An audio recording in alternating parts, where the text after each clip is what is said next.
시작. 천국이란 무엇인가? 천국이라는 단어는 개역 개정판 성경 기준으로 볼 때 마태복음에만 있는 단어입니다. 마가복음, 누가복음, 요한복음 이런 데는 천국이라는 단어가 나오지 않아요. 대신 하나님의 나라, 하나님 나라 등 다른 방식으로 표현을 합니다. 그런데 오늘 이 본문 말씀이 마태복음이니까 본문 말씀이 있는 이 마태복음 방식대로 천국이라는 단어를 가지고 하나님의 말씀을 나누겠습니다. 예수님께서는 하늘나라에 대해 무엇이다, 천국은 어떠한 곳이다 이렇게 딱 정의를 내리시지 않고 매번 비유를 통해서 설명해 주십니다.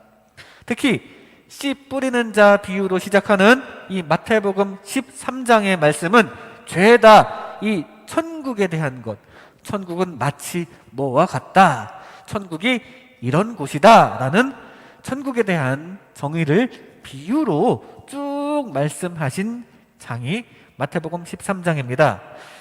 24절에 보면 천국은 좋은 씨를 제 밭에 뿌린 사람과 같으니, 31절에도 천국은 마치 사람이 자기 밭에 갖다 심은 겨자씨와 같으니, 33절에 천국은 마치 여자가 가루 서말 속에 갖다 넣어 전부 부풀게 한 누룩과 같으니, 계속 이런 식으로 말씀하시고 오늘 44절에 천국은 마치 밭에 감추인 보와 같다, 45절에는 천국은 마치 좋은 진주를 구하는 장사와 같다라고 말씀하십니다. 끝이 아니고 계속 47절에는 천국은 마치 바다에 치고 각종 물고기를 모는 그물과 같다라고 계속 말씀하시면서 천국에 대해서 이러저러한 비유를 들어서 설명해 주십니다. 오늘 이 중에 감추인 보화의 비유와 진주의 비유를 통해서 예수님께서 알려주신 천국이 어떠한 곳인가, 천국이 과연 무엇인가에 대해서 살펴보고자 합니다. 감추인 보화와 진주의 비유, 이 두 내용은 조금씩 다르면서도 비슷합니다. 둘 다 이 보화나 진주를 무리해서라도 쟁취하였다라는 말씀이고, 그 보화나 진주가 곧 천국을 예표한다는 공통점이 있습니다. 우연히 한 농부가 감추인 보화를 발견합니다. 남의 땅에서 일하는 농부인데 땅을 파다가 우연히 발견했어요. 처음엔 놀랍고 또 흥분했습니다. 이게 꿈인지 생시인지 막 실감할 수 없을 정도로 지금 어떻게 해야 할지 모르고 있습니다. 이 보화는 지금 누군가의 소유물도 아닙니다. 주인이 없는 거예요. 그냥 땅속에 묻혀있고 아무도 그 존재를 모르는 상태입니다. 땅 주인도 모르고 있기 때문에 실제적으로 그 보화의 소유자는 없는 것이에요. 그 보화가 그 땅에 묻혀있기 때문에 그 땅 주인의 소유입니까? 그렇다면 주인에게 다 얘기하고, 이 땅에, 이 당신의 땅에 이 보화가 있는 것을 제가 발견했으니 사례비라도 좀 달라고 해서 그걸 받아야 하는 것입니까? 그게 마땅한 것일 수도 있어요. 그런데 이 농부는 그렇게 하지 않았습니다. 침착함을 유지했고 가만히 집에 돌아왔습니다. 아무에게도 얘기 안 하고 그냥 전 재산을 끌어모읍니다. 끌어모을 수 있는 것 다 끌어모읍니다. 대출도 있는 대로 다 받고 주변에 뭐 있는 대로 돈을 다 꾸고, 그렇게 해서 정말 영혼까지 끌어모아서 이 땅값을 마련합니다. 그리고 모른 척하면서 그 밭을 삽니다. 그때까지도 그 밭 주인은 그 보물의 존재를 모르고 있어요. 모르니까 그다지 비싸지 않은 값으로 그것을 팔았을 겁니다. 이 농부는 부당한 행동을 한 게 아니죠. 보물의 존재를 모르는 그 땅 주인이 원하는 값을 정당하게 지불하고 그 땅을 매입한 것입니다. 그렇게 해피엔딩으로 끝나는 이야기인데, 이 이야기를 예수님께서 하시면서 예수님께서도 그 농부를 칭찬하시면서 천국을 말씀하시고 있는 중입니다. 천국이 바로 이런 곳이다. 이 예수님의 말씀의 포인트가 무엇이겠습니까? 일확천금이나 인생 한방이다, 횡재, 이런 거를 이야기하시려는 게 아닙니다. 그 농부가 원래 밭주인에게 말을 했었어야 하는 거 아닌가. 그래도 그 밭에 있는 부물이니까 얘기를 하고 그렇게 해야 하는 거 아닌가 하는 그런 윤리적인 얘기를 하시는 것도 아닙니다. 예수님의 말씀의 초점은 그 보물과 그것을 발견한 이 사람의 행동이 예수님의 말씀의 초점입니다. 이 시간 이 감추인 보화 비유를 통해 예수님께서 천국에 대해서 어떻게 말씀하셨는지를 살펴볼 때 우리도 이 감추어진 천국에 대한 소망을 다 가지시기를 바랍니다. 그리고 결국 그 보화를 얻은 이 사람처럼 값진 천국을 얻고 주님과 영원히 기뻐하시는 저와 여러분 되시기를 주님의 이름으로 축복합니다. 먼저 천국은 하나님께서 눈을 열어주셔야 알게 됩니다. 천국은 하나님께서 눈을 열어주셔야 알게 되는 것이에요. 이 사람도 하나님께서 그의 눈을 열어주셨기 때문에 숨겨진 보화를 찾게 되었습니다. 44절 상반절에 보니까 천국은 마치 밭에 감추인 보화와 같으니 사람이 이를 발견한 후. 46절에도 극히 값진 진주 하나를 발견하매 라고 합니다. 발견했다는 거예요. 이 사람이 특별한 노력을 해서 찾아낸 게 아닙니다. 발견한 것입니다. 노력하면 이 땅에서 노력이라도 하면 보화를 찾을 수 있을 것이다 라는 생각도 전혀 못했던 거예요. 이 사람이 보화를 발견하게 된 것은 전적인 하나님의 은혜라는 사실입니다. 왜 하필 다른 사람은 하나도 발견하지 못했는데 이 사람의 눈에만 보입니까? 그거 이 사람이 잘나서 그런 거 아닙니다. 노력을 더해서 그런 것도 아니에요. 착한 일을 많이 했는지는 모르지만 그게 직접적인 이유도 아닙니다. 이 사람이 이 보화의 존재를 알게 된 것은 오직 하나님의 은혜라는 사실을 기억하시기 바랍니다. 발견했다는 거예요. 이게 천국입니다. 천국은 이렇게 하나님께서 눈을 열어주셔야 알게 된다는 사실, 하나님께서 눈을 열어주셔야 발견하게 된다는 사실입니다. 왜냐하면 우리가 우리 힘으로 이해하기가 어려운 차원에 있기 때문이에요. 눈앞에 있는 세상만 보이는 우리들에게 천국은 이 세상적인 지식으로 증명해낼 수가 없는 그런 존재이기 때문에 하나님께서 알려주셔야 우리가 알게 된다는 사실입니다. 그 천국의 존재를 알려주신 주님께 감사하시기 바랍니다. 마태복음 16장 17절에 예수께서 대답하여 이르시되 바요나 시몬아 내가 복이 있도다 이를 내게 알게 하니는 혈육이 아니요 하늘에 계신 내 아버지시니라. 이 장면이 무슨 장면이냐? 바로 전에 베드로가 주는 그리스도시요 살아계신 하나님의 아들이시니다 라고 고백을 했습니다. 이 베드로의 고백도 다 하나님께서 눈을 열어주셔서 알게 된 것이다 라는 말씀입니다.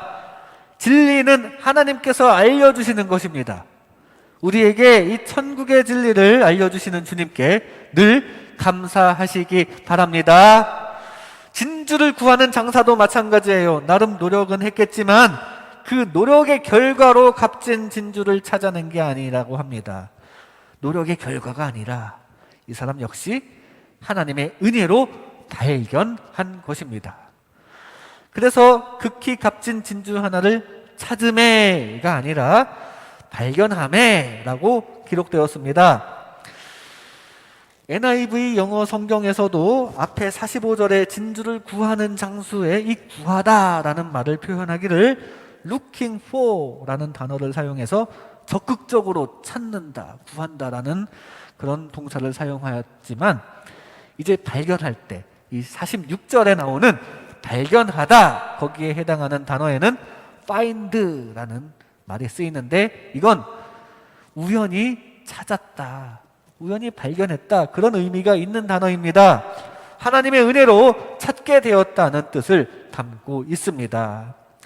마찬가지로 천국도 하나님께서 눈을 열어주셔야 알게 되는 것입니다. 우리가 세상에 태어나서 이제 내가 복음을 알아내야지 결심하고 탐구해서 복음을 알게 되는 것이 아닙니다.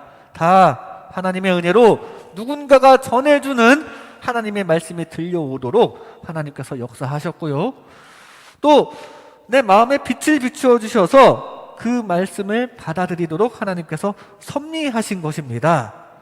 그러므로 우리 자신이 스스로 하나님을 알고 스스로 천국의 복음을 알게 된 거 아닙니다. 다 하나님의 은혜라는 사실이에요. 모든 것이 하나님의 은혜임을 알고 감사하시기 바랍니다. 우리가 지금 이렇게 신앙생활을 하고 있는 것 다 하나님의 은혜입니다. 어쩌다 보니 교회라는 곳에 나와서, 어쩌다 보니 상황이 되어서 그럭저럭 신앙생활을 하고 계시는 분도 그것도 다 하나님의 은혜라는 사실이에요. 하나님을 깊이 알던 아니면은 하나님을 조금 알던 간에 다 하나님의 섭리라는 것을 깨닫고 감사하시기를 바랍니다. 그 감사함으로 하나님의 관계가 점점 더 깊어지기만 하는 저와 여러분 되시기를 주님의 이름으로 축복합니다. 천국은 하나님께서 눈을 열어주셔야 알게 됩니다. 다음으로 천국은 값진 것입니다. 천국은 값진 것이에요. 44절 중반절에 보니 숨겨두고 기뻐하며 라고 합니다. 이 보물이 너무나도 값진 것이니까 그걸 보고 숨겨두고 기뻐하는 거예요. 이 사람은 이 보화가 값진 것임을 확인하게 됩니다. 얼마나 좋았겠습니까? 로또 1등 이런 거 당첨돼 보신 분 있을지 모르지만 아마 상상은 많이 해보셨을 겁니다. 상상만 해봐도 설레지 않습니까? 섣불리 누구에게 말하기도 어렵고 혼자만 좋아하고 있는 순간을 한번 떠올려 보세요. 지금 이 농부가 바로 그런 상황입니다. 앞으로가 너무 설레요. 저 보화를 내가 갖게 되면 좋겠다. 그럼 빚도 다 갚고 좋은 집도 사고 맛있는 것도 많이 먹고 또 갖고 있는 게 많으니까 사랑으로 나누고 베풀고 구제도 하고 헌금도 많이 내야지, 이런 장밋빛 꿈을 꾸고 있을 것입니다. 그만큼 이 보화만 있으면 무엇이든 할 수 있을 정도로 거기에는 그만큼 커다란 값어치가 있다는 사실입니다. 그리고 이게 천국이라는 사실이에요. 천국은 알고 보니 값진 것이라는 사실입니다. 예수님께서 천국이 바로 이런 것이다 라고 말씀하셨어요. 그렇게 값진 것이라는 거 기억하시기 바랍니다. 천국은 알고 보니, 눈이 열리고 보니 정말 귀하고 값진 것이라는 사실입니다. 왜냐하면 이 세상과는 다른 거룩하시고 깨끗하신 하나님의 나라이기 때문입니다. 이 세상은 죄로 얼룩졌고 그에 대한 벌로 인해서 저주받은 곳입니다. 그래서 지금 세상 사람 모두가 다 힘들게 일하고 있고 그 힘들게 일한 대가로 겨우 먹고 살고 있는데 또 거기에서 또 진정한 만족과 행복을 얻기도 어려워요. 그런 저주받은 이 세상과는 달리 저 하늘나라는 힘들게 일하지 않아도 건강과 영원한 생명 가운데 또 진정한 만족과 행복이 가득한 그런 온전한 하나님의 나라입니다. 그 값진 나라를 반드시 얻으시기를 바랍니다. 요한계시록 21장 4절에 모든 눈물을 그 눈에서 닦아주시니 다시는 사망이 없고 애통하는 것이나 곡하는 것이나 아픈 것이 다시 있지 아니하리니 처음 것들이 다 지나갔음이로라. 슬픔과 아픔이 없고 오직 기쁨과 평안함만 있는 하나님의 나라는 정말 값진 나라라는 사실을 기억하시고 소망하시기 바랍니다. 이 농부는 전 재산을 다 팔아서 그 밭을 삽니다. 거기에 묻힌 보화를 얻기 위해서예요. 모든 재산을 다 팔아도 아깝지가 않아요. 왜냐하면 이 사람의 눈에는 그 값진 것이 보이기 때문입니다. 하늘나라는 바로 그렇게 귀한 것, 값진 것이라는 사실입니다. 1947년에 팔레스타인의 어떠한 소년이 우연히 둘둘 말린 가죽을 발견합니다. 가죽 덩어리예요. 그 소년은 그것을 동네에 구두 수선하는 사람에게 팝니다. 여기 좀 쓸모 있어 보이는 가죽이 있는데 사시겠어요? 하고 65달러에 팔았습니다. 그런데 그 구두 수선공이 보니까 거기 뭔가 글씨가 쓰여져 있는 겁니다. 뭔가 의미가 있는 것 같다. 보통 가죽은 아닌 것 같다. 그래서 근처에 있는 교회의 감독에게 연락을 합니다. 그런데 그 감독은 고맙다라고 하면서 조금 더 비싸게 97달러에 그 가죽을 삽니다. 그런데 나중에 그 가죽 두루마기가 바로 가장 오래된 성경 사본이다라는 것이 밝혀집니다. 그때부터 이 가죽 덩어리는 부르는 게 값이 되었어요. 점점 가치가 높아집니다. 정말 값진 것이 되었습니다. 결국 25만 달러의 경매가 되었다고 합니다. 그 물건을 처음 발견한 이 소녀는 그 가치를 몰라서 65달러에 팔았고, 그 유통의 다음 단계인 이 구두 수선공이 남긴 마진은 그거보다 더 적습니다. 32달러의 이익만을 남기고 넘겨버렸어요. 그 사람들 앞에는 이 성경사본이 그저 돼지 앞에 진주와 마찬가지였을 겁니다. 돼지가 진주의 가치를 못 알아보듯이 그 사람들도 이 가죽덩어리의 진짜 가치를 몰랐습니다. 그러나 그 가치를 알고 있는 사람은 25만 달러까지 투자하고라서도 그 가죽 두루마리를 구매를 했습니다. 지금은 그거보다 훨씬 많은 돈을 줘도 살 수가 없을 것입니다. 여러분은 천국에 대해서 얼마의 값어치를 매기고 계십니까?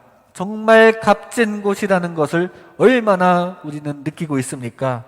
세상 어떤 것과도 바꿀 수 없는 그런 가치가 있는 줄로 믿습니다.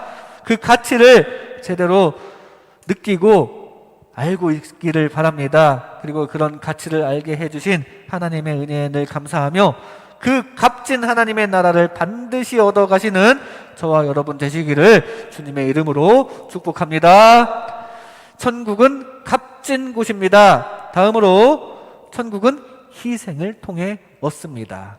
천국은 희생을 통해 얻습니다. 44절 하반절에 돌아가서 자기의 소유를 다 팔아 그 밭을 사느니라.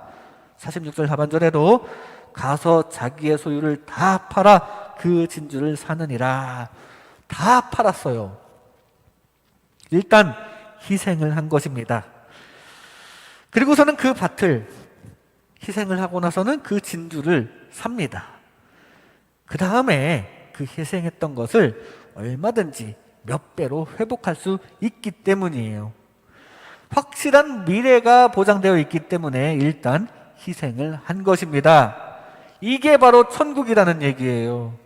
천국은 희생을 통해서 얻을 수 있습니다. 그리고 확실한 미래가 보장되기 때문에 희생할 수 있는 것입니다. 천국은 희생을 통해서만 얻을 수 있어요. 왜냐하면 뭔가 대가가 필요하기 때문입니다. 원래 우리는 하나님의 나라에서 왔는데 죄를 짓고 쫓겨난 상태입니다. 그걸 회복하고 다시 하나님의 나라를 얻기 위해서는 이 죄 문제를 해결해야 합니다. 그런데 그 죄의 값은 사망이기 때문에 사망으로서, 죽음으로써 값을 치루어야 천국을 얻을 수 있는 거예요. 그래서 예수님께서 대신 희생해 주셨고 우리는 그 은혜로 천국을 얻을 수가 있는 것입니다. 그 희생의 주님께 감사하시기 바랍니다. 예수님께서 다 해주셨어요. 희생은 예수님께서 다 해주셨지만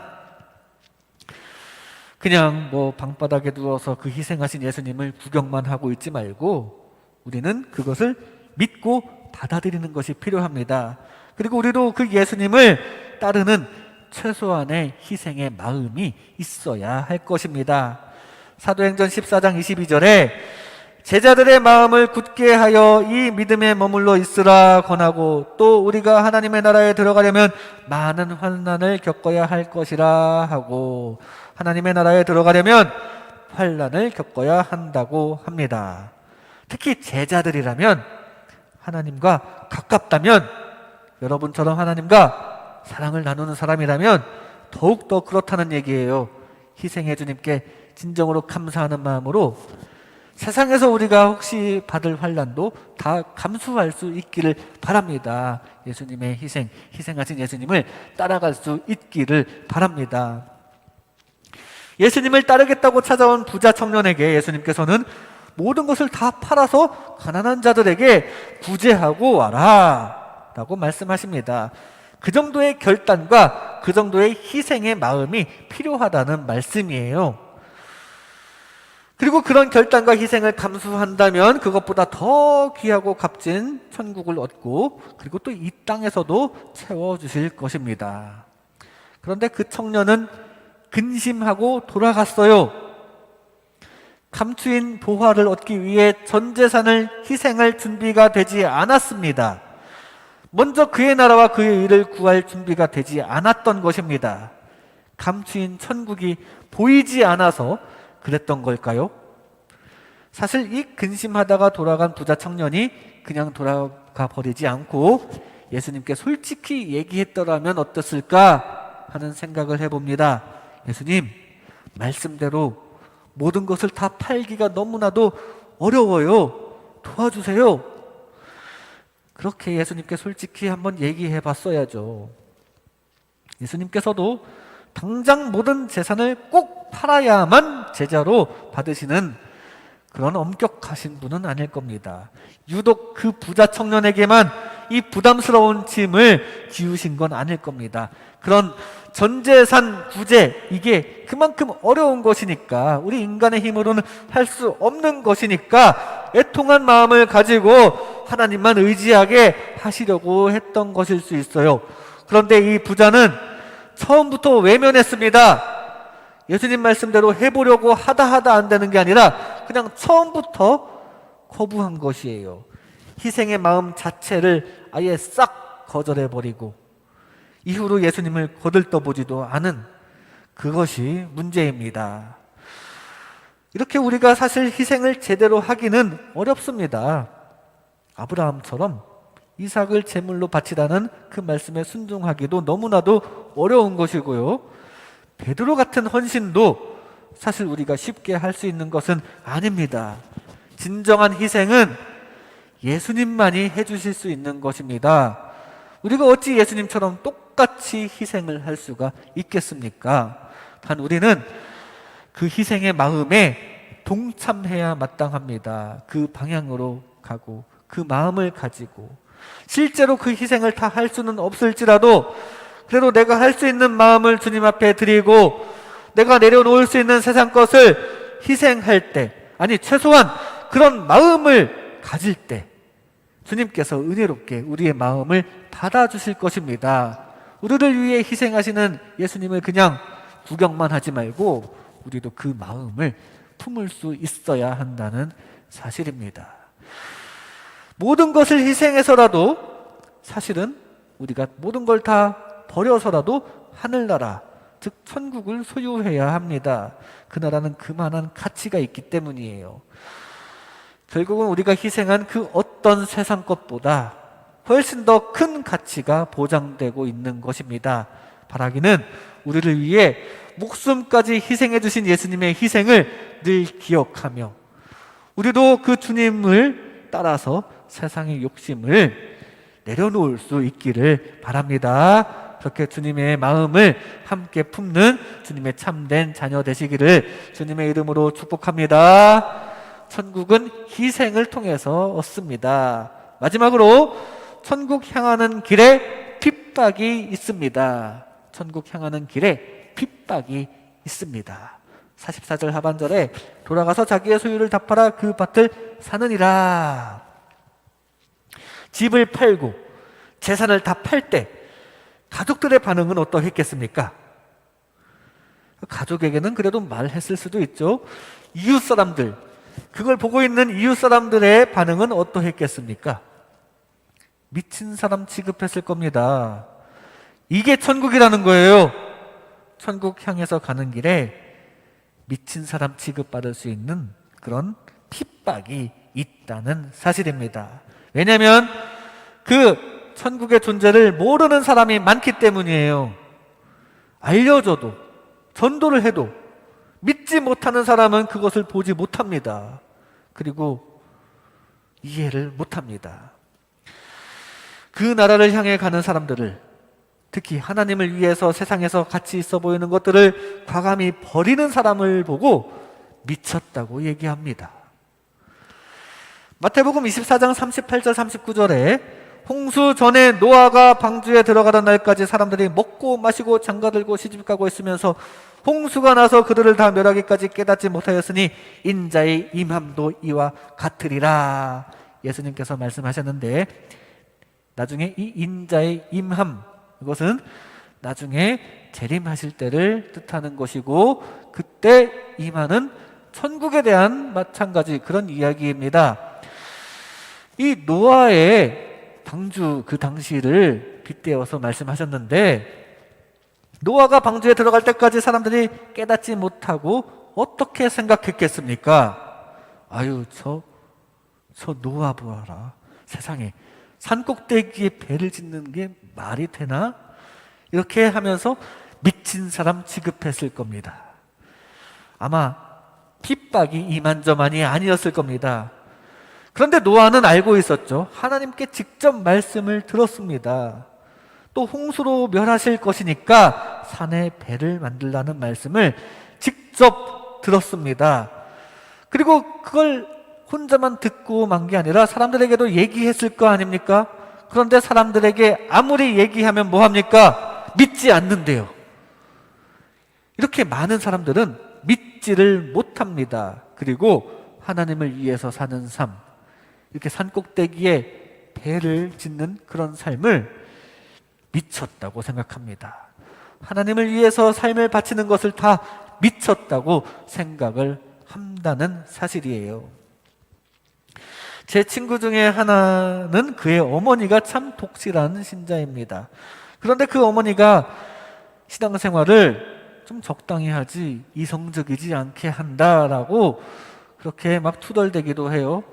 자꾸 자기에게 신앙을 강요하시고 교회 끌고 가시고 또 교회 일주일 내내 살다시피 하시고 헌금도 많이 내니까 그걸 가지고 교회에 자꾸 헌납한다라고 표현을 하면서, 어머니니까 직접 뭐라고 말은 못해도 어머니의 이 독실한 신앙 행위는 핍박받고 있는 것입니다. 예수님께서도 갖은 조롱을 다 당하셨어요. 핍박당하셨어요. 네가 유대인의 왕이냐 하면서 가시로 왕관을 만들어서 씌웁니다. 가시나무를 이마에 갖다 대기만 해도 그렇게 아픈데 그것을 관으로 엮어서 머리에 그냥 툭 내리꽂았습니다. 얼마나 아프겠습니까? 그리고 얼마나 기분이 나쁘겠습니까? 네가 하나님의 아들이라면 당장 십자가에서 내려와 봐라. 이런 조롱의 말 한마디 한마디 듣기가 너무나도 힘들었을 겁니다. 그런데도 예수님께서는 이 모든 핍박을 다 이겨내셨어요. 그리고 결국에는 승리하셨습니다. 우리가 이렇게 아까운 주말의 시간을 내서 예배하는 자리를 찾는 것을, 그것도 매주 이렇게 찾는 것을 세상 사람들은 보고 미쳤다고 생각할 수도 있습니다. 혹시나 그런 말을 들을 때 그것을 이겨내고 하늘의 축복을 얻어내야 합니다. 감추인 부활을 얻어낼 때까지 담담하게 꿋꿋이 나아가야 할 줄로 믿습니다. 예수님께서 받으신 조롱 다 생각하면서 우리도 예수님을 따라 어떤 주변 시선 다 아랑곳하지 않고 주님을 향한 믿음의 길을 꿋꿋이 나아가는 저와 여러분 되시기를 주님의 이름으로 축복합니다. 이 시간 천국이란 무엇인가? 천국이란 무엇인가? 라는 제목으로 하나님의 은혜를 나눴습니다. 천국은 하나님께서 눈을 열어주셔야 알게 됩니다. 그것을 알려주신 하나님께 감사하시기 바랍니다. 천국은 값진 것입니다. 그 가치를 알게 해주신 하나님께 감사하시기 바랍니다. 천국은 희생을 통해서 얻습니다. 우리를 위해 희생해 주신 예수님께 감사하시기 바랍니다. 천국 향하는 길에는 깃박이 있습니다. 세상의 시선을 이겨내고 끝까지 주님을 향하시기 바랍니다. 또 그렇게 또 도와주시는 우리 주님, 특히 성령님 충만하여 그 주님께 감사하며 주님과 동행하는, 영원히 동행하는 저와 여러분 되시기를 주님의 이름으로 축복합니다. 기도하겠습니다.